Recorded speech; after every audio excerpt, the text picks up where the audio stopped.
इतिहास के पन्नों में तनिक सैर करके आते हैं, धारावाहिकों का भ्रम त्याग कर आपको जया ग्रंथ के कर्ण से मिलवाते हैं। अरे आज टीवी के काल्पनिक कर्ण की बात ना होगी, चलिए सनातन इतिहास उठाते हैं, महाभारत ग्रंथ में वर्णित कर्ण की सच्ची कहानी आज सुनाते हैं। चलिए पहला सत्य तुम्हें हम आज यहाँ दिखलाते हैं। गुरु द्रोण से शिक्षा प्राप्त करी थी कर्ण ने, छुपा हुआ कटु सत्य आज बतलाते हैं। अरे अर्जुन से श्रेष्ठ होने की होड़ में गुरु द्रोण से ब्रह्मास्त्र मांगकर, नाम मिलने पर गुरु विद्रोह में आश्रम त्याग कर, गुरु परशुराम से असत्य बोल शस्त्र प्राप्ति हेतु उन्हें भ्रम में डालकर गुरुओं का दिखाया अद्भुत ही सम्मान था।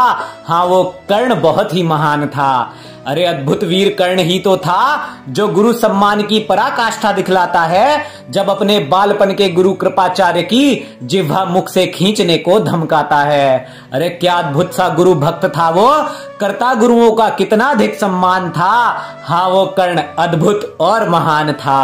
अरे लाक्षागृह में पांडवों की हत्या का प्रयास दाव खेलता हर बार बहुत ही भारी था। अरे पांडवों की हत्या के कई षड्यंत्र में शामिल अव्वल दर्जे का षड्यंत्रकारी था।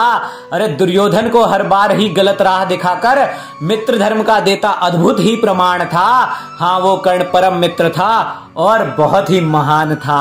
अरे द्रौपदी स्वयंवर का भी एक कटु सत्य बतलाते हैं, जब वीर योद्धा कर्ण धनुष पर प्रत्यंचा तक चढ़ा नहीं पाते हैं और धारावाहिकों में सनातन इतिहास के दुश्मन द्रौपदी को कर्ण का अपमान करता हुआ दिखाते हैं।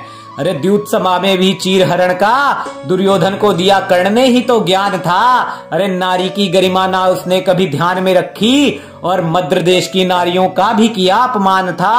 अरे व्याभिचार मन में कूट कूट कर भरा था, वैश्या कहकर नारी को त्यागा अपना स्वाभिमान था। फिर भी ना जाने कैसे वो कर्ण बहुत ही महान था, फिर भी न जाने कैसे वो कर्ण बहुत ही महान था। अरे योद्धाओं में भी उच्च कोटि का शौर्य कर्ण ने ही तो दिखाया था, जब दुर्योधन को गंधर्वों ने बंदी बनाया और कर्ण रणभूमि से भागता हुआ नजर आया था। अरे गंधर्व हो या अभिमन्यु, भीम हो या अर्जुन, सभी को रण से पीठ दिखाकर भागा था। हाँ वो कर्ण बहुत ही अभागा था। अरे रण से कितनी ही बार पीठ दिखाई, फिर भी कायम जिसका अभिमान था। हाँ वो कर्ण बहुत ही अद्भुत और महान था। अरे बड़े वीर थे महाभारत ग्रंथ के कर्णदेव, उन्होंने युद्ध में लीला ऐसी दिखलाई थी, भीम से कर्ण के प्राण बचाने हेतु दुर्योधन के 31 भाइयों ने अपनी जान गंवाई थी।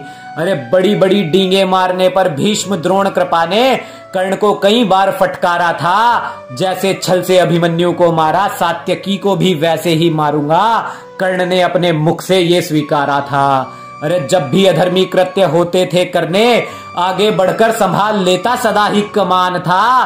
कर्ण वाकई में बहुत महान था।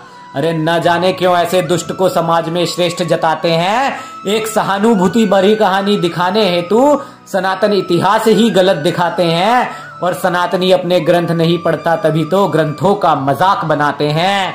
अरे जागो, अपने धर्म को जानो, असली आदर्शों को पहचानो तुम, और धारावाहिकों की बातों में ना आओ, दुष्ट धर्मियों को धर्मात्मा ना मानो तुम। अभी तो ये शुरुआत भी नहीं, ग्रंथों से अधर्मी कर्ण के किस्से और सुनाएंगे। सत्य को दोनों हाथों से स्वीकारो, इस काव्य का दूजा सर्ग भी ले आएंगे। अरे बताएंगे ग्रंथों के सत्य को जिससे सनातनी समाज आज तक अनजान था, और फिर पूछेंगे झूठा इतिहास बताने वालों से, कहां से वो कर्ण महान था। अरे कहां से वो कर्ण महान था।